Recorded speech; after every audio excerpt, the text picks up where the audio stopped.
এখন এই পরিস্থিতিতে যদি সারা বাংলাদেশে নির্বাচন হয়, শতকরা 90 ভাগের বেশি আসন একাই বিএনপি, কারোর সাথে জোট করা লাগবে, এককভাবে বিএনপি নির্বাচিত হবে। আরে ভাই, 8 মাস তো গেল সরকারের বয়স, কি সংস্কার হয়েছে?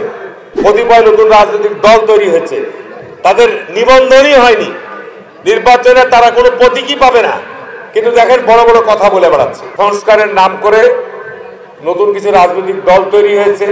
কে বলছে যে আগে শেখ হাসিনা বিচার হতে হবে, তারপরে নির্বাচন। কে বলছে আগে সংস্কার শেষ হতে হবে, তারপরে নির্বাচন। আরে ভাই, 8 মাস তো গেল সরকারের বয়স, কি সংস্কার হয়েছে? আমরা মানুষ হিসাবে যদি আমাদের নিজেদের অন্তর আমরা সংস্কার না করি, আমরা যদি নিজেরা ঠিক না হই, কেউ উপর থেকে এসে ঠিক করে দিতে পারবে? পারবে না। বাংলাদেশের সংকটটা কি? বাংলাদেশের নির্বাচন সঠিক হয় না। রেক্সল ন্যাচারাল গ্লিসারিন সমৃদ্ধ, জীবাণু থেকে সুরক্ষার সাথে হাতও কোমল রাখে। বাংলাদেশের প্রশাসন, পুলিশ এরা নির্বাচনের সময় পক্ষপাতিত্ব করে, সরকারের হয়ে অসরকারের দালালি করে।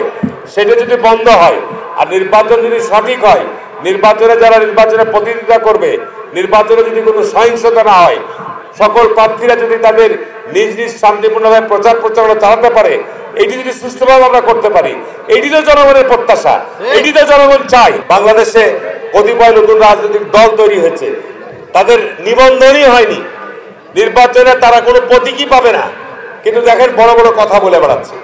বিএনপিকে নিয়ে তারা কটাক্ষ করছে, মুক্তিযুদ্ধকে নিয়ে কটাক্ষ করছে। গত জুলাই আগস্টের ব্যাপক রক্তপাতের মধ্য দিয়ে একটা পরিবর্তন হয়েছে। এই পরিবর্তনকে কেন্দ্র করে আজকে একটি মহল বিভিন্ন রকমভাবে এটাকে উপস্থাপন করার চেষ্টা করছে।